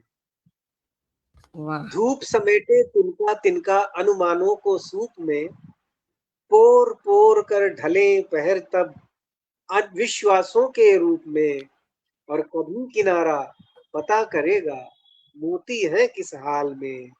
धूप समेटे बड़ा सरोवर सूना सूना हंस फंसे हैं ताल। वाह! लहरों के स्वर वलय मौन है हंस युगल के लोप से कांप रहा है नीरव तल अब संभावित तम कोप से और जलज पात पर तुहिन बिंदु है फंसे काल के गाल में बड़ा वाह! सरोवर सूना सूना हंस फंसे हैं जलज ताल पात में। पर तुहिन बिंदु, क्या शब्द संयोजन है, अद्भुत। लहरें बहुत धन्यवाद। लहरें गुमसुम देख रही हैं जालों की फंदवार को और धरने पर बैठी है आशा हवा मिले पतवार को कभी वाह! मिलेगा हल मृग जल का उसके किसी सवाल में पड़ा सरोवर सूना सूना हंस फंसे हैं ताल में खिले ताल में, कुमुदनी महके कैसे मछुआरों के जाल। बहुत ये एक सुंदर मतलब नवगीत आप भाव, सकते हैं। भाव, कल्पना और उसकी अभिव्यक्ति अद्भुत। और निसंदेह आपकी जो शब्द बहुत बहुत चयन होता है, वो मुझे मतलब बहुत अच्छा लगता है। और मंच के पार हमारे साथ पंडित आशीष शर्मा जी की उपस्थिति है, हार्दिक स्वागत करती हूँ। और हमारे साथ सपना सक्सेना जी उपस्थित हैं, हार्दिक अभिनंदन है। और इसके बहुत। साथ-साथ जो मनीषी हमारे साथ जुड़े हैं, विनीता शर्मा जी, गोप कुमार जी और कुछ नाम ऊपर भी निकल गए हैं। मैं सभी का स्वागत करती हूँ मंच पर, अभिनंदन करती हूँ। विनीता दीदी के गीत अब अद्भुत होते हैं, बहुत ही सुंदर। जी, तो अब चलती हूँ, आपका इतना उपलब्धियाँ हैं, कई-कई क्षेत्र आपने आप भाषा प्रचार-प्रसार से भी जुड़े हैं, संपादन से भी जुड़े हैं और आप जो है एनिमेशन से जुड़े हैं, जो कि बिल्कुल आज तो बिल्कुल ये शिक्षा एक अलग से इंस्टीट्यूशंस खोल रहे हैं, क्योंकि मेरे बेटे ने भी इसको किया है तो मैं जानती हूँ। लेकिन उस समय जिस समय आपने किया होगा, उस समय इसका ना तो प्रचलन था और ना जानकारी में जी, जी, लोगों का होता। जैसे वो बिल्कुल, आते थे बिल्कुल। कार्टून की बुक्स आती थी, किताबें जो आती थी हम लोग पढ़ा करते थे। बाल पुस्तकें जो हाँ, आती थी उसी में कार्टून कोने में बने होते थे, 2 ठो कार्टून वो बस वहीं तक ज्ञान सीमित होता था। लेकिन बिल्कुल चलाएमान सही बात। एनिमेशन माने चल रहे हैं लोग, चीज़ें चल रही हैं और उनके जो है हम सही कार्टून बात। बना रहे हैं किसी के भी उसमें उसका हम भाव देख रहे हैं मतलब चित्र है लेकिन जिसके लिए हम कहना चाह रहे हैं वो बिल्कुल स्पष्ट हो जाता है कि हम किसके लिए क्या कहना चाह रहे हैं। चित्र बोलने लगे हैं जैसा बिल्कुल, कि चलिए तो इतना उपलब्धियों के बाद और रचना धर्मिता तो आपकी बिल्कुल अद्भुत है। हम सबको बिल्कुल विचार करने पर विवश कर देती है जब आप जिस भाव और जिस कल्पना और उन्हें जब आप शब्दों में पिरोते हैं अपने, तो वो जो है होता है वो बिल्कुल हम लोगों को मंत्रमुग्ध कर देता है। इसके लिए आपको सम्मान भी मिले हैं क्योंकि उत्साहवर्धन बहुत आवश्यक होता है अगर हम कोई काम कर रहे हैं तो सम्मान का मतलब ये नहीं होता कोई हमारा प्रेस्टीज इश्यू है कि हमने किया है तो हमें मिलना ही चाहिए। लेकिन एक उत्साह के लिए जी, ये आवश्यक होता है। तो आपको तमाम सम्मान भी मिले हुए राष्ट्रीय, अंतर्राष्ट्रीय जैसा कि मैंने आपके विषय में जाना है, लॉयंस और आईसीएडी और लॉरीज़ डर्बन, एपिका ये जो आपने कुछ जी, उल्लेख किए हैं, ये सम्मान आपको मिले हैं। तो मैं ये जानने का मेरे अंदर उत्सुकता है और सभी के अंदर होगी कि कुछ उल्लेखनीय सम्मान जो कि जिन्होंने आपको बिल्कुल अ, जिनको सबसे ज़्यादा प्रभावित किया हो आपको मतलब सम्मान मिलने से हम और अपने को कि और बेहतर करने के लिए जी, हम अपने जी, को जी। जब आमादा करते हैं। मैं तो मैं कोई वो आप मैं उसका उल्लेख करना चाहें? जी। जी, मेरी कोशिश ये रहती है कि मैं अपने रचना संसार और सृजन संसार को पृथक रखूँ लेकिन क्योंकि ये जो जो अवार्ड्स हैं, ये हुँ, इंटरनेशनल लेवल के हैं और इसमें सबसे बड़ा जो अवार्ड है वो है कांस लायंस। आपने ये जो नॉर्दर्न इंडिया में उत्तर उत्तर भारत में ये अवार्ड पाने वाला कह सकते हैं कि ये मेरा स्टूडियो है अकेला बाकी मुंबई में एक स्टूडियो है उसको मिला हुआ है। बाकी कांस लायंस जो है वो वर्ल्ड में मिल एक एक ऐसा अवार्ड कहा जा सकता है जो बहुत ही प्रेस्टिजियस है। इसमें ये जैसे कांस फिल्म फेस्टिवल होता है वो फिल्म्स के लिए होता है, वैसे ही कांस लायंस है जो एडवर्टाइजिंग कैंपेन्स के लिए होता है। पूरी दुनिया में जो एडवर्टाइजिंग कैंपेन्स हुए हैं साल भर, उसके ऊपर जो बेस्ट कैंपेन है उसको अवार्ड मिलता है। तो इसमें हमारा एक कैंपेन जिसमें हम जो हमारा स्टूडियो है वो बेसिकली आर्ट वर्क सीजीआई पे काम करता है। सीजीआई एक नया टर्म है जिसमें आप डिफरेंट सॉफ्टवेयर्स के साथ काम करके उस कैंपेन के लिए आर्ट वर्क जनरेट करते हैं। तो एजेंसी कोई भी हो सकती है, वो वर्ल्ड की कहीं की भी एजेंसी हो सकती है, लेकिन जो कैंपेन है उसके लिए जो आर्ट वर्क है वो सीजीआई स्टूडियोज से ही कराए जाते हैं।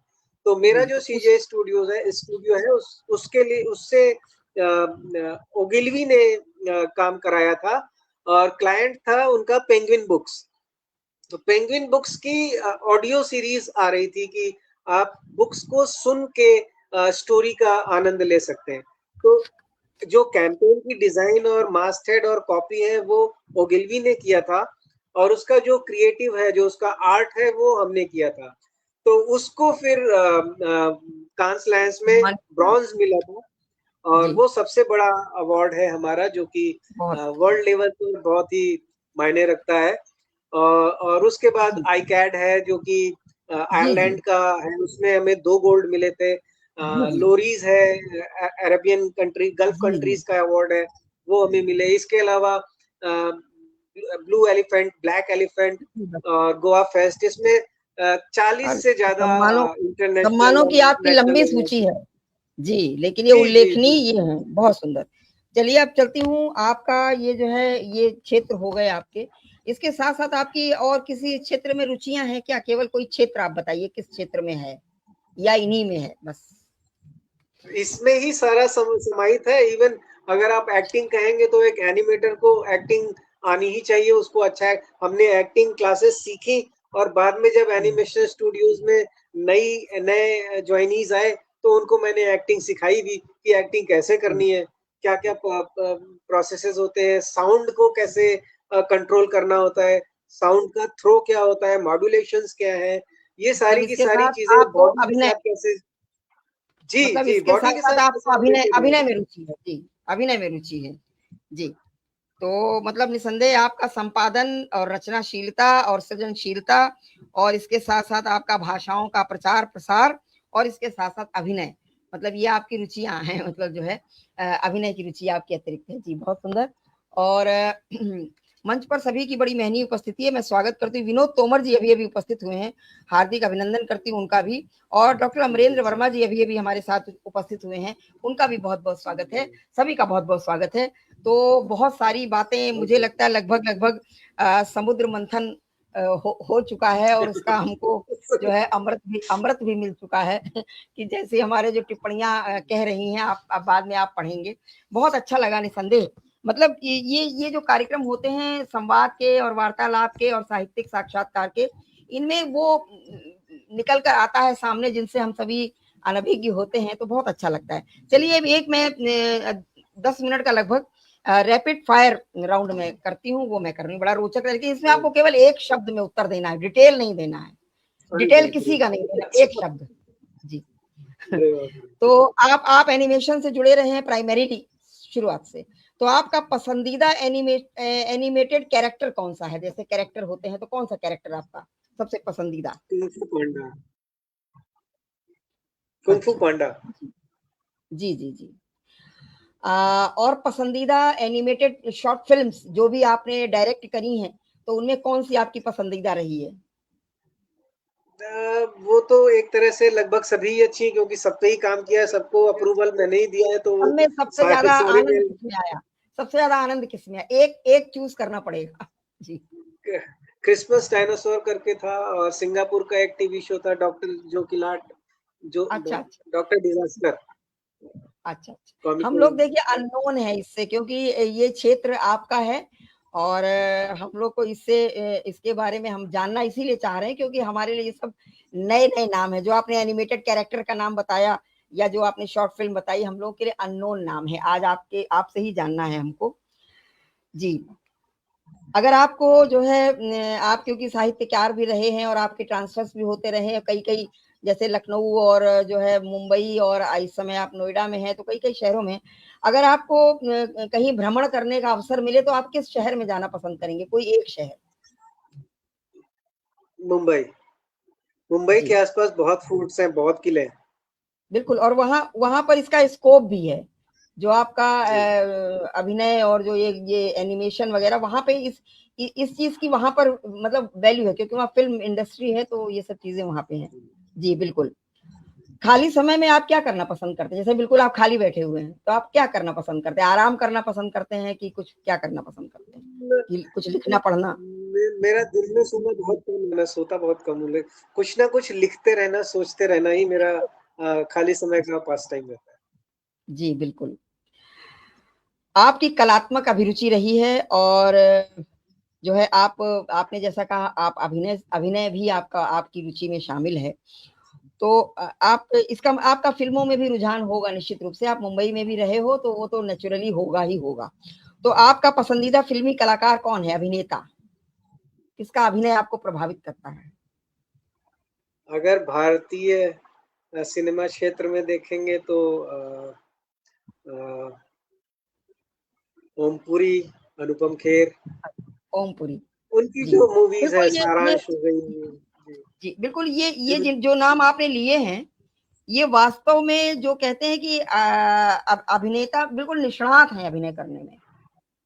तो इनके उसमें कोई और बनावटीपन वर्तमान नहीं में है। देखेंगे तो रणदीप हुड्डा की वीर सावरकर जो मैंने देखी, मेरे ख्याल से जो उसने एक्टिंग की है उसमें उसको अवार्ड मिलना चाहिए था, लेकिन वो राजनीति है जी, बॉलीवुड की, जो उसको नहीं दिया अगर गया। अभिनेत्री की बात करें तो अभिनेत्री जिसका अभिनय प्रभावित करता हो।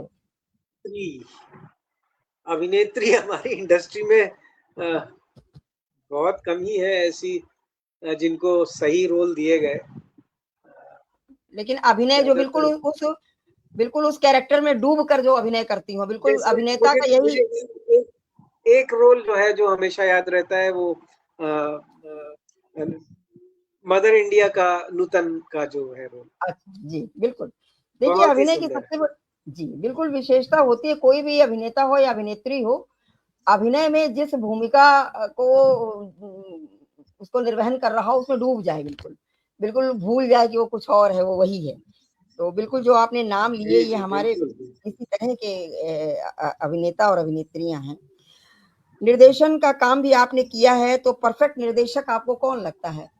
आप स्वयं या कोई और? हाँ, इसमें ये कहूंगा कि हर डायरेक्टर की एक खासियत होती है, और उस एक पर्टिकुलर जॉनर के लिए वो डायरेक्टर अच्छा हो सकता है, और किसी जॉनर के लिए हो सकता है वो सही से काम ना कर पाए। तो डायरेक्शन तो मेरे ख्याल से बहुत ही सब्जेक्टिव है, साथ ही साथ उस किस डायरेक्टर को क्या मिल रहा है, कौन सी स्क्रिप्ट मिल रही है, कैसी टीम मिल रही है, उसके ऊपर डिपेंड करता है कि वो क्या आगे जनरेट कर पाएगा।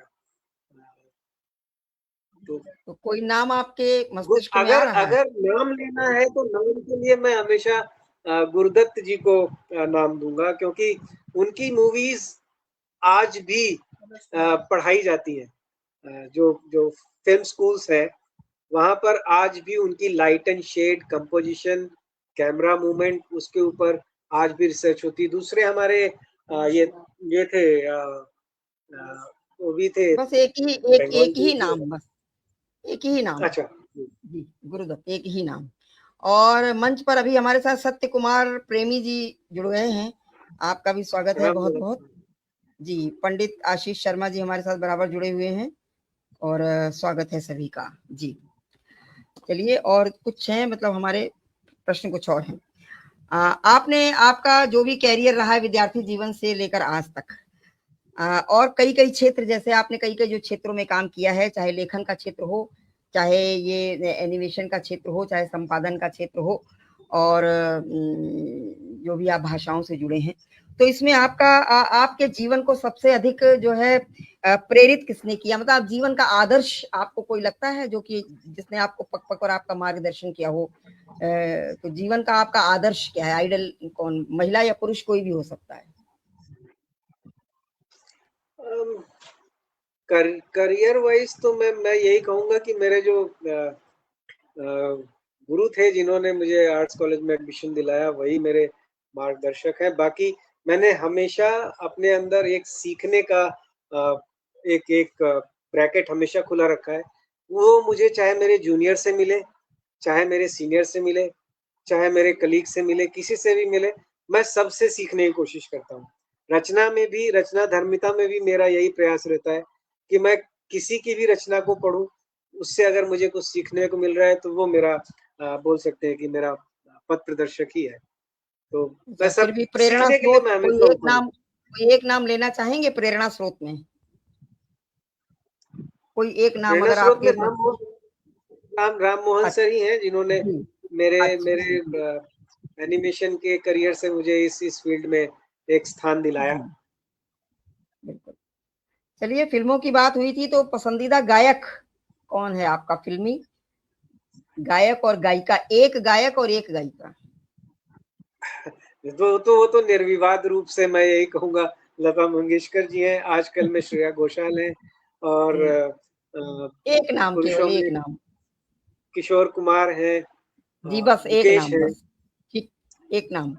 जी। अगर अब मैं रचना धर्मिता की ओर चलूँ, तो आपके पसंदीदा कवि कौन हैं? एक वर्तमान कवि का नाम बताइए और एक अपना महादेवी जो हम लोगों ने वर्मा। वर्तमान, और एक जो हमने पाठ्यक्रम में पढ़ा है, जो हमारे जो कालजयी रचनाकार हैं, तो एक कोई कालजयी रचनाकार और एक वो तो वर्तमान में बहुत, कोई। एक का नाम बताना मुश्किल है। उसमें जयशंकर प्रसाद एक मेरे बताइए, पसंदीदा केवल है। एक बताइए, बस यही हमारा रैपिड फायर राउंड है, एक ही बताना है। ये बस अपना ऐसे ही कोई कबीर उसमें कोई साहब। दस्तावेज तैयार नहीं होना है, लेकिन एक जैसे कोई पसंद होता है, अगर हमें कोई पूछता है तो मैं तो बता देती हूँ, मुझे जो पसंद है हम बता देते हैं। आपको भी कोई तो एक है जो सबसे ज्यादा बिल्कुल एक मतलब पैरेलल, बिल्कुल एक हॉरिजॉन्टल नहीं खड़े होते हैं, वर्टिकली खड़े होते हैं, तो फर्स्ट नंबर पे कौन खड़ा हुआ है? एक का चुनना बहुत मुश्किल है, क्योंकि लेखन जो है वो कई धाराओं दूसरा को दूसरा लेकर नाराज हो साथ जाए। में चलता है। जी, वो चलिए। उसमें कबीर भी आते हैं, उसमें सूरदास भी आते हैं, उसमें तुलसी भी चलिए, आते हैं, उसमें ठीक। जयशंकर प्रसाद भी आते हैं, हरिऔध जी आते हैं, हाँ, महादेवी वर्मा आती ठीक है, हैं। बिल्कुल, बिल्कुल सीरीज़, बिल्कुल वो सीरीज़ है। अगर खान-पान की बात करें तो आप घर का बना बिल्कुल सादा खाना पसंद करते हैं या बाहर का चटपटा? मुझे घर का खाना ही पसंद है, जी, बढ़िया, बिल्कुल। आजकल कार्यक्रम हम देखते हैं क्योंकि आभासी मेरे भी घर हो में रहे ही हैं। अपना खाना मिलता है, बाहर खाने की जरूरत ही नहीं पड़ती। अभिलाषा जी खड़ी होंगी। जी, चलिए। अ, देखिए, आजकल कार्यक्रम आभासी भी हो रहे हैं और वास्तविक भी हो रहे हैं।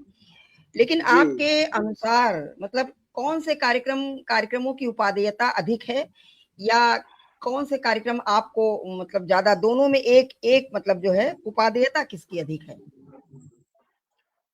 और आपको प्राथमिकता आप किसको देते हैं?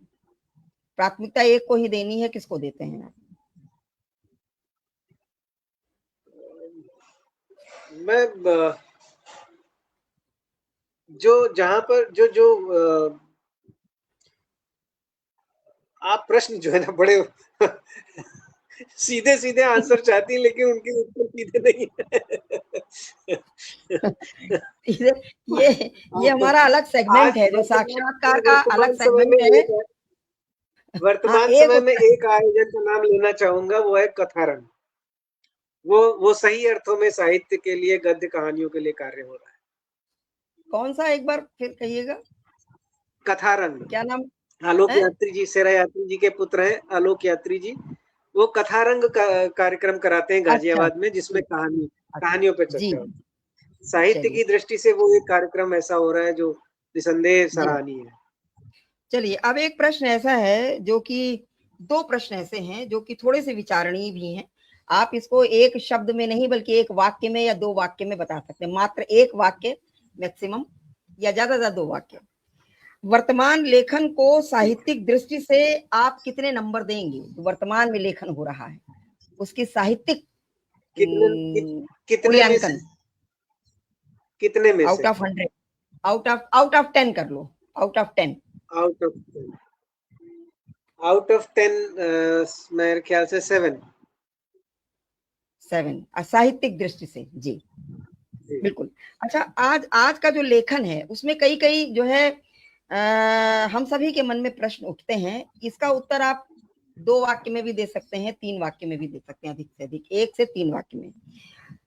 जो हमारा साहित्य लेखन होता है, वास्तव में इसको जैसे साहित्य साधना कहा गया है।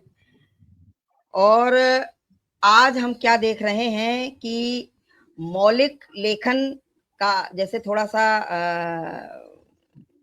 कम पढ़ने को, या देख अकाल तो नहीं कह सकते हैं, लेकिन इसके साथ कुछ अन्याय तो जरूर है।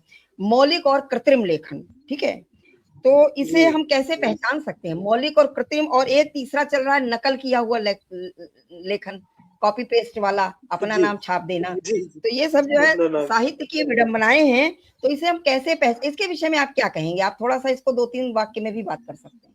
देखिए, कॉपी पेस्ट तो अपने आप ही लोग स्क्रीनशॉट लगा देते हैं कि हाँ ये इसकी चुराई हुई है, ये इसने उठाई, या ये पंक्ति यहाँ से उठा के लगाई गई। लेकिन जो मौलिक और कृत्रिम लेखन है, उसका मैं एक दो आपको बताता हूँ इंसिडेंट। कि हुआ क्या कि एक पुस्तक छपनी थी और उस पुस्तक में एक समीक्षा किसी से लिखवाई गई, और बाद में वो पीडीएफ मेरे पास आई, उसमें मेरी भी समीक्षा थी।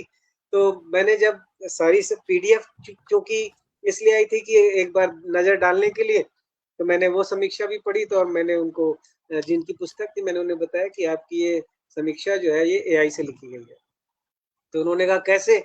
मैं कहा देखिए, इसमें जब आप आरंभ करते हैं तो आरंभ में एक तो शब्दों और पंक्तियों की बनावट रिपीट हो रही है, वो लगभग एक जैसे ही शब्द बनते जा रहे हैं। उसमें कहीं पर वो खाली कथ्य के जैसा है, उसमें कहीं पर एक एक बोले उसमें भावनात्मक अंश नहीं है।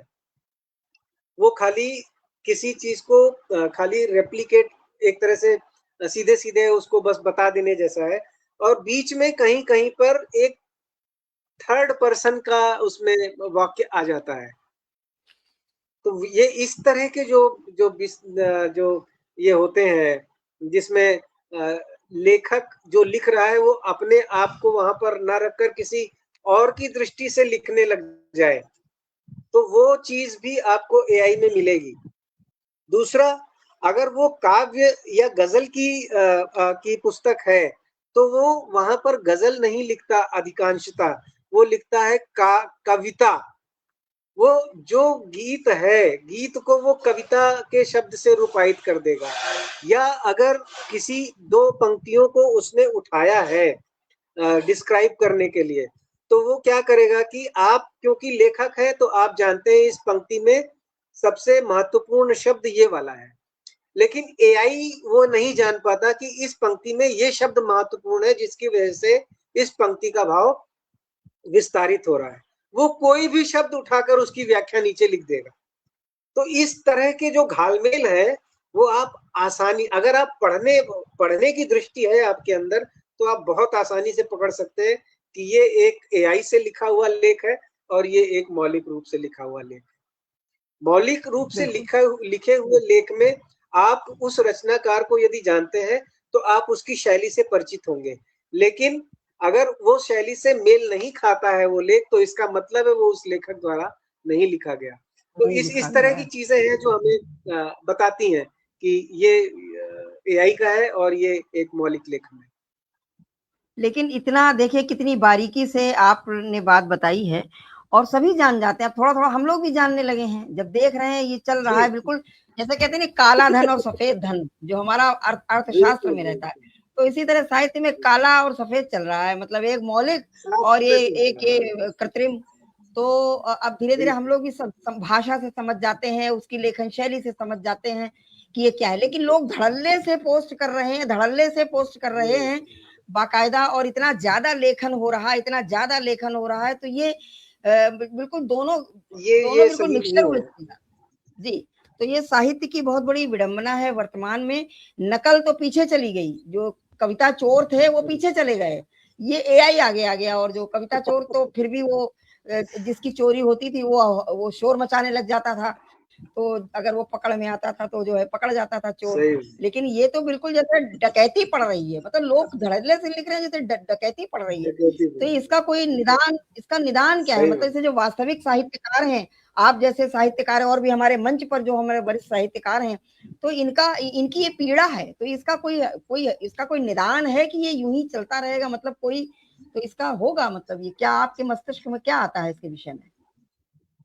नहीं, ये अपने आप एक समय के बाद अपने आप ही ये परिपाटी, जैसे जब शुरू में कंप्यूटर आया था तब ये हुआ था कि अब तो आर्टिस्ट की जॉब ही नहीं बचेगी। अब एआई आ गया तो एआई की वजह से कई सारे काम खत्म हो गए, कई आर्टिस्ट उसमें समाप्त हो गए। लेकिन जहां पर आर्टिस्ट की जरूरत है, जो काम एक आर्टिस्ट कर सकता है, वो वहां पर उनको उससे काम लेना ही पड़ेगा। एआई छोटे मोटे हिस्से पे इफेक्ट डालेगा, वही चीज लेखन में भी होगी। कुछ अंश पर असर तो पड़ेगा, लेकिन एक समय के बाद अपने आप ही ये कैटेगराइज हो जाएगा और लोग अपने आप ही ये उनके अंदर खुद से ही आ जाए कि हाँ नहीं ये अच्छा लिखा हुआ है और ये इस तरह से लिखा हुआ है। इस तरह की अपने आप एक दृष्टि उत्पन्न हो जाएगी और धीरे धीरे जो ये एक मोह है, अभी तो फटाक से लिख के दे दे रहा है तो अच्छा लगता है कि हाँ लिख दिया, लेकिन एक समय के बाद रचनाकार के अंदर खुद ये छटपटाहट आ जाती है कि अरे ये तो मेरा लिखा हुआ है ही नहीं, मुझे खुद से लिखना है। जब उसके अंदर ये भूख फिर से पैदा हो जाए कि नहीं मुझे खुद से लिखना है, तो एआई अपने आप किनारे हो जाएगा।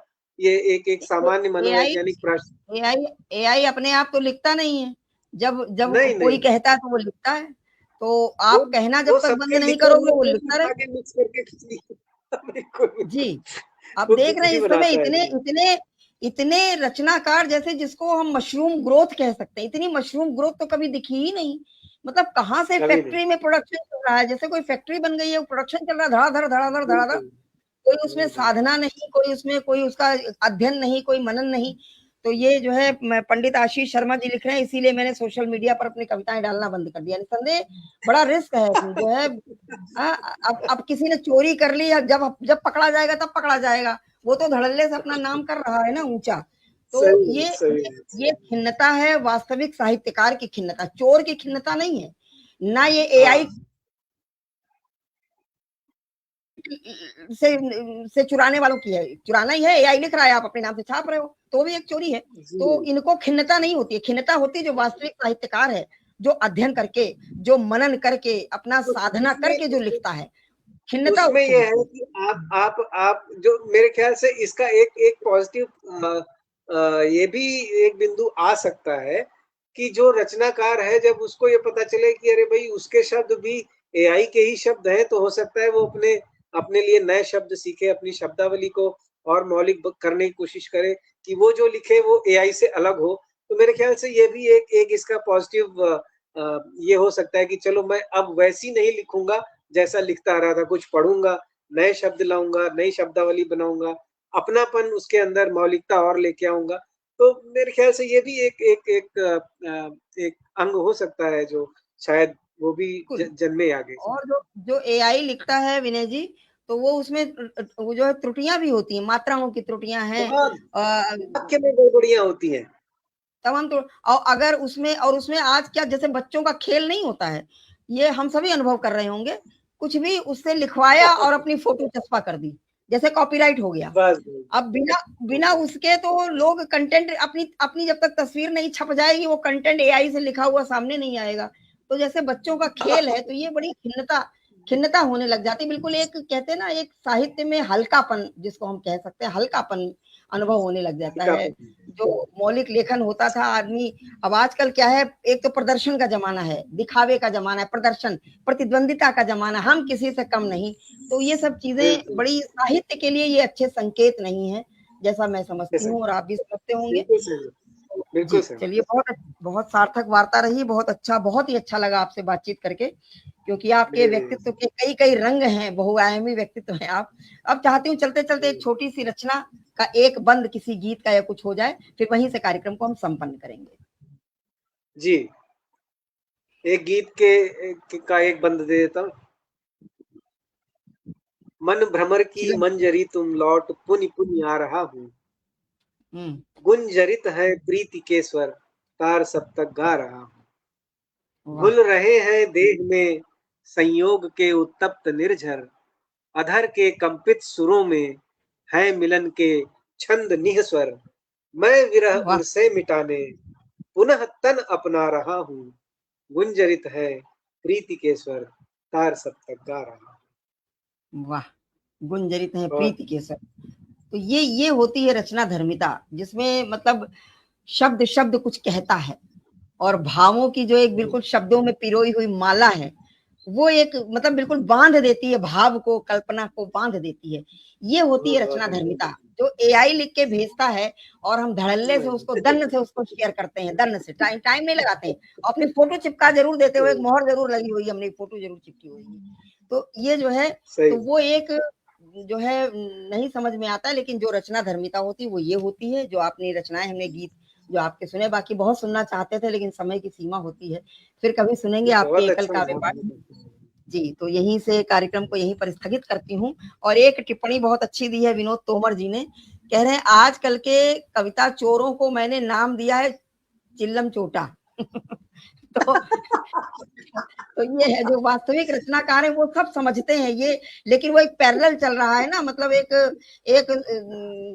वास्तविक और एक कृत्रिम, जैसे वही मैंने कहा इकोनॉमिक्स में जैसा काला धन और सफेद धन, तो वो चल रहा है। और धड़ल्ले तो बराबर चलते हैं, जैसे काला धन भी बराबर चल रहा है दुनिया में और सफेद भी चल रहा है, ऐसे ही नकल की भी रचनाएं धड़ल्ले से चल रही हैं और वास्तविक तो चली रही।